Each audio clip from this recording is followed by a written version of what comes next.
Welcome to Democracy Now!, democracynow.org, the War and Peace Report. I'm Amy Goodman.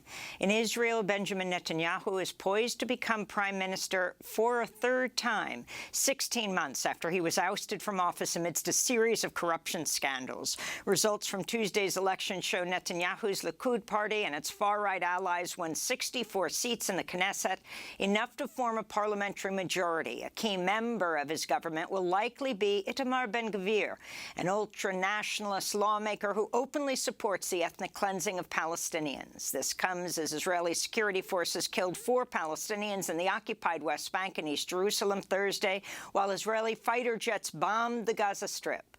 Israeli forces have killed at least 130 Palestinians in the West Bank this year. We'll have the latest from Israel and the occupied Palestinian territories after headlines. U.S. intelligence officials say Russian troops are poised for a complete withdrawal from Kherson as Ukrainian forces advance on the city, which Russia has occupied since early March. Russian forces have withdrawn to the eastern bank of the Dnieper River. And earlier today, Russian President Vladimir Putin said civilians should evacuate the Kherson region. It's one of 4 Ukrainian territories which Russia claimed to have annexed in September. Elsewhere, Russia and Ukraine completed another prisoner swap Thursday, with each side releasing 107 POWs. United Nations nuclear inspectors have found no evidence to back Russia's claims that Ukraine is building a radiological weapon known as a dirty bomb. Ukraine's President Volodymyr Zelensky spoke Thursday. We have invited the IAEA to check. We have given them complete freedom of action at the relevant facilities, and we have clear and irrefutable evidence that no one in Ukraine has created or is creating any dirty bomb. In Zaporizhzhia, the operator of Europe's largest nuclear power plant says the facility has 2 weeks of diesel fuel for its backup generators. IAEA Director General Rafael Grossi has reiterated calls for a security protection zone around the Zaporizhzhia plant after fighting once again severed outside power to the plant's cooling systems, which are critical to preventing a radiation disaster. Grossi said Thursday reliance on diesel generators is, quote, clearly not a sustainable way to operate a major nuclear facility, unquote. In Pakistan, former Prime Minister Imran Khan is in stable condition after he was shot in the leg Thursday at a rally in Wazirabad. 1 person was killed, at least 10 others injured in the apparent assassination attempt. Khan has accused top government officials, including the Prime Minister, of being behind the attack. Local police released a video of the alleged gunman who said he acted alone, though the confession's authenticity has not been verified. Imran Khan was misleading people, and I could not bear that. That is why I did this. So I killed him. I tried to kill him. I tried my best to kill him. Only Imran Khan. I did not want to kill anyone else.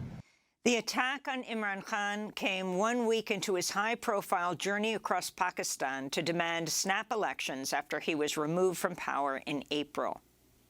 The United Nations is calling on nations to agree to a historic new agreement at the COP27 Climate Summit, which opens in Sharm el-Sheikh, Egypt, on Sunday. UN Secretary-General Antonio Guterres said Thursday nations will face climate catastrophe unless they rapidly deliver on commitments made at the 2015 Paris Climate Summit. COP27 must be the place to rebuild trust and re-establish the ambition needed to avoid driving our planet over the climate cliff.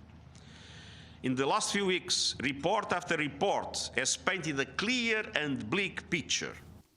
In one new report, UNESCO warns 1/3 of the glaciers that have been declared World Heritage Sites will disappear by 2050, even if nations take dramatic action to curb emissions. That includes glaciers in Yosemite National Park in California and Mount Kilimanjaro in Tanzania. Meanwhile, the UN's Environment Program warns in a new report wealthy countries are falling far short of their commitments to help communities adapt to a warming world. The report finds the cost of adapting to climate change could top $500 billion annually by mid-century, dwarfing the less than $30 billion countries have so far received to adapt to the climate crisis.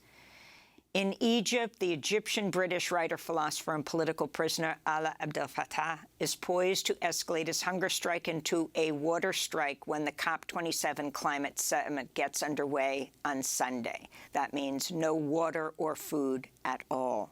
Abdel Fattah has already been on a hunger strike for more than 200 days to demand his freedom, after he was jailed over much of the last 9 years for his role in the 2011 revolution that ousted Egypt's longtime dictator Hosni Mubarak. Allah's sister, Mona Saif, spoke from London Thursday after meeting with Britain's Middle East minister and the British Foreign Secretary earlier this week.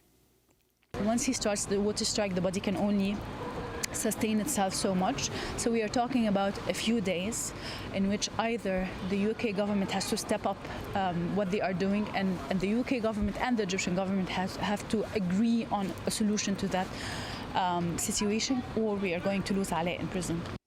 Another of Ale's sisters, Sana Saif, says she plans to attend the COP27 talks next week.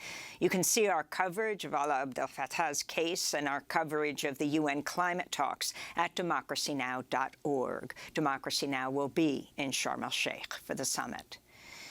Canada is continuing to press for foreign military intervention in Haiti amidst worsening political, economic, and gang crises. This is Canadian Prime Minister Justin Trudeau. We understand how many Haitians there are who don't want to see international intervention. It's a reality. At the same time, we look at the crisis, rapes and violence, the poverty and the cholera and the health crisis, and then we say to ourselves, we have to intervene in one way or another.